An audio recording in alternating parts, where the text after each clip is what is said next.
और साथियों, मैं हैनी चौधरी। साथियों, सरसों का मौसम स्टार्ट हो चुका है और इस समय हमें क्या क्या काम करने चाहिए, क्योंकि अब 2-3 दिन से नेक्टर की भी अच्छी मात्रा में मधुमक्खियों को मिलने लगा है। तो इस समय हमारे लिए क्या क्या सबसे महत्वपूर्ण होता है, उस पर हम आज बात करेंगे। देखिए साथियों, सरसों का जो सीज़न है ना, मधुमक्खियों के लिए बहुत ही महत्वपूर्ण होता है, क्योंकि इस समय क्या है कि हमको अपनी मधुमक्खियों के लिए पर्याप्त मात्रा में पोलन मिलता है, नेक्टर मिलता है और हमारी कॉलोनियाँ काफ़ी स्ट्रॉन्ग हो जाती हैं और अच्छी हनी की भी हमको पैदावार होती है।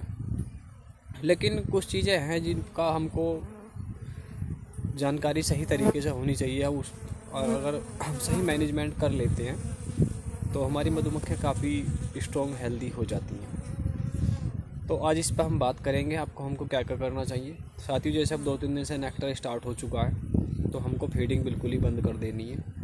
किसी भी तरीके की हमको आर्टिफिशियली शुगर वगैरह बिल्कुल नहीं देना है। लेकिन हाँ, अगर कोई कॉलोनी कमज़ोर है, 3 या 4 फ्रेम की है, उसको लगता है कि उसको हम फीड देने की आवश्यकता है तो हम उसको फीड लगा सकते हैं। लेकिन जो कॉलोनी अच्छी है, सही तरीके से मतलब उसमें नेक्टर दिखना शुरू हो गया है, तो उसको हमको फीड देने की बिल्कुल भी आवश्यकता नहीं है। लेकिन साथियों, अब हम बात करते हैं कि जो बीकीपर हमारे सरसों के क्षेत्र में रहते हैं, जैसे कि हमारी सरसों का जो मेन बेल्ट है वो हमारा उत्तर प्रदेश का एरिया हो गया और हमारा हरियाणा, पंजाब, राजस्थान। लेकिन कुछ बीकीपर एरिया ऐसे हैं उत्तर प्रदेश के भी, जैसे क्या आप ऐसे मान के चलिए कि मुरादाबाद, बिजनौर और सहारनपुर, इस तरीके ये वाली जो बेल्ट है हमारी, इस बेल्ट में क्या है, पोलन थोड़ा लेट आता है मधु सरसों का। तो इस समय क्या है कि हम वहाँ का थोड़ा मैनेजमेंट अलग तरीके का रहना चाहिए। जो बीकीपर माइग्रेशन नहीं करते, वहीं पर रहते हैं, तो उनके लिए क्या है कि हम उसके ऊपर उस टॉपिक पर अलग से वीडियो बनाएंगे कि वहाँ हमें किस तरीके से मैनेजमेंट मधुमक्खियों का करना है। लेकिन जो बीकीपर हमारे सरसों के क्षेत्र में पहुँच गए हैं इस समय, उनके लिए कुछ चीज़ें हैं जो हम कर सकते हैं इस समय, जो हमारे लिए बहुत ही महत्वपूर्ण है।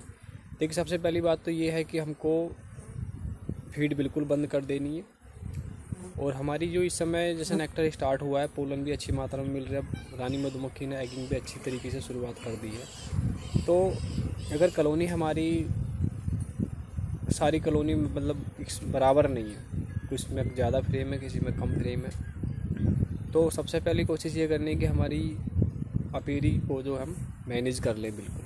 अगर ज़्यादा 3, 4, 5 फ्रेम की कॉलोनी है तो उसको हम दूसरे बॉक्स से सपोर्ट देके उसको मेंटेन कर लें।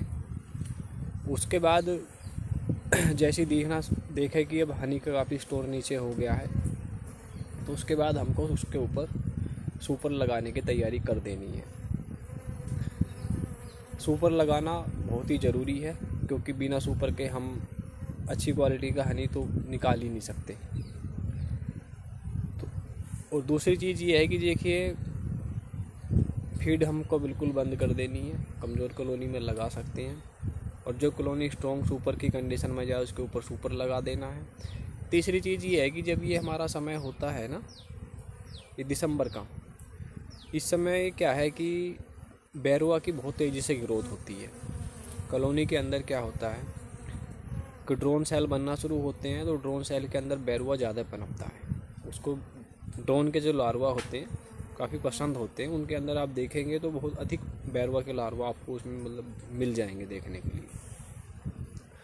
तो उसके लिए देखिए 2 तरीके हैं। एक तो हम फॉर्मिक का इस्तेमाल कर सकते हैं। फॉर्मिक का कोई साइड इफ़ेक्ट भी नहीं है इस समय इस्तेमाल करने के लिए। और दूसरा है कि ऑर्गेनिक तरीका ये है कि हम ड्रोन के लिए उसमें एक खाली फ्रेम डाल के, और जैसे ही उसमें ड्रोन का ब्रूड बन जाए उसको हटा सकते हैं। ये भी एक बहुत बेस्ट तरीका है जिससे कि हम अपने माइट को कंट्रोल कर सकते हैं। और हर 15 दिन में हमें अपने बॉक्स का चेक इन करते रहना है कि बैरुआ की माइट की क्या कंडीशन है। 15 दिन से ज़्यादा में अगर आप चेक करेंगे तो बहुत देर हो जाती है। जब तक आपको उसके लक्षण दिखाई देना शुरू होते हैं साइड पे ना, कि मधुमक्खियाँ रेंग रही हैं या ब्रूड में कटिंग होगी, उस समय तो आप बहुत लेट हो जाते हैं। इस चीज़ को हमें पहले ही इसकी निगरानी करके चलना है, ध्यान करके चलना है, तभी एक हम सही तरीके से अपनी अपेरी को चला पाएंगे और अच्छी क्वालिटी का हनी भी निकाल पाएंगे और अधिक मात्रा में निकाल पाएंगे। क्योंकि जो कॉलोनी बैरुआ की ज़्यादा है, जब मतलब बैरुआ की कंडीशन अगर किसी कॉलोनी में ज़्यादा बढ़ जाती है ना, तो उसको रिकवर करना बहुत ही मुश्किल हो जाता है। वो कॉलोनी ऐसा मान लीजिए कि 100% डेड ही हो जाती है। तो उस कंडीशन में हमारी कोई भी कॉलोनी ना पहुँचे, इसके लिए हमको विशेष करके ध्यान रखना है। हर 15 दिन में अपनी कॉलोनी का निरीक्षण करते रहना चाहिए। देखिए अभी तो दिसंबर का मौसम है, मौसम अच्छा है और उम्मीद है कि अभी मौसम बढ़िया रहेगा, लेकिन जब सर्दियों का टाइम आएगा तो सर्दियों में थोड़ा अपनी मधुमक्खियों को टेम्परेचर मेंटेन करने के लिए हमको अपना ध्यान भी रखना है कि अगर जब पाले की कंडीशन बनती है, बर्फ़ पड़ता है, तो उस समय क्या है कि मधुमक्खियों को टेम्परेचर मेंटेन करने में थोड़ी प्रॉब्लम भी आती है। तो चाहें तो आप उस समय अपनी कॉलोनी के ऊपर बोरा वगैरह डाल सकते हैं, जिससे कि कॉलोनी का जो आसानी से हम टेम्परेचर मेंटेन कर सकें। साथियों, मेन बात आती है कि हनी की क्वालिटी की। तो हनी की क्वालिटी तो तभी बनेगी जब आप सुपर लगाएंगे, और सुपर को लेकर तो मेरी हर वीडियो में ये चर्चा होती है कि हमको सुपर से हनी निकालना चाहिए, क्योंकि जिस हनी की आज हमारे दुनिया के अंदर डिमांड है ना, अच्छी क्वालिटी हाइजेनिक तरीके से निकाला गया हनी की काफ़ी डिमांड है। अगर आप इस चीज़ को करेंगे तो धीरे धीरे ये सारी समस्याएं भी हमारी सोल्व होंगी जो आज इस समय हमारे सामने खड़ी है। तो अगली वीडियो में हम बात करेंगे केवल बैरवा के ऊपर और विस्तार से बात करेंगे, और बैरवा के तो बारे में हम बात करेंगे। इससे संबंधित जो और भी माइट्स हैं उनके बारे में भी हम बात करेंगे कि उनके लिए हम क्या ट्रीटमेंट कर सकते हैं और उनकी बढ़ने का कब समय होता है और क्या क्या हमें उसके लिए इस्तेमाल करना चाहिए, जिससे कि हमारे शहद की क्वालिटी में भी कोई डिफेक्ट ना आए और हम उस माइट को भी कंट्रोल कर सकें।